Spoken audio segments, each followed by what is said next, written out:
سلام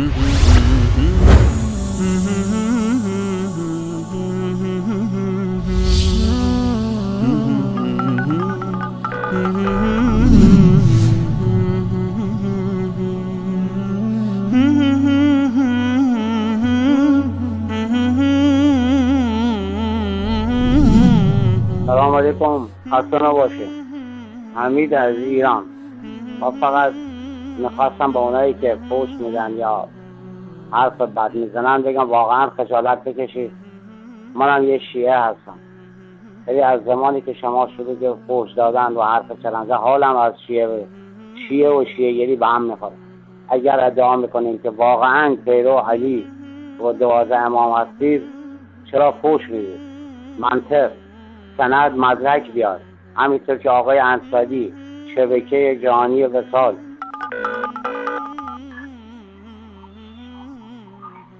الو، سلام علیکم، خسته نباشید. من جاسم هستم از احوال. اینجا مردم بیشتر هدایت یافتن، الحمدلله. هر روز زنان مردم هدایت میافتن. منم یکی از این هدایت یافتگان هستم. و قبلا تو حسینی ها اینا رو به ما یاد میدن، مثلا یعنی نیاز نیست خدا رو به تنهایی دعا کن و صدا بزنید. همین که شما به اهل بیت و امام علی صدا کنی و توسل کنی کافیه.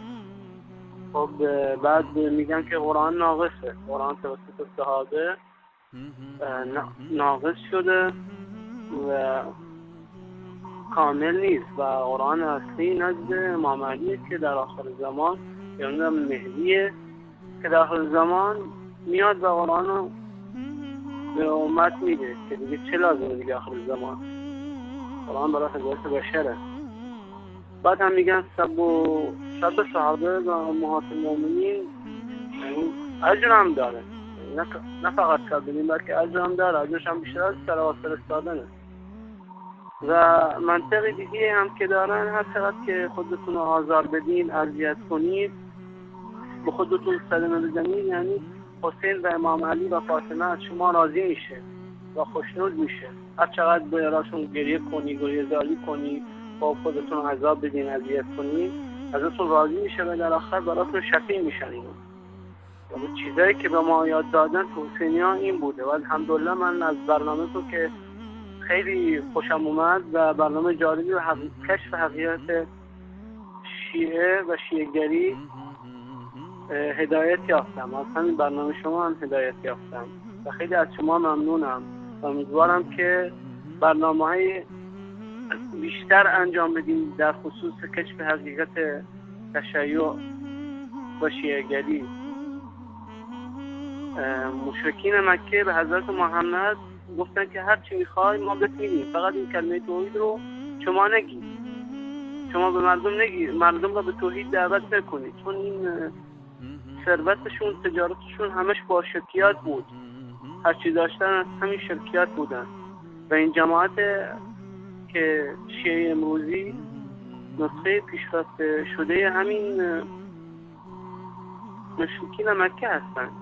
شما الان هر کاری بکنید اینا از اینا بر دست نمیکشن از شرکیات، چون هر چی دارن از شرکیاته. شما سالانه پولهای هنگفتی از دست همین مراقب و قبور که مردم از همه جا برای اینا میان به دست میاد. حاضر نیستن این ثروت و تجارت خودشون رو از دست بدن به هیچ وجه و شرکیات رو بنوانید این تجارت براشون. اینو تجارت میکنن با این چیزا. و از برنامه خوبتون خیلی ممنونم و خیلی سپاسگزارم. خداحافظ.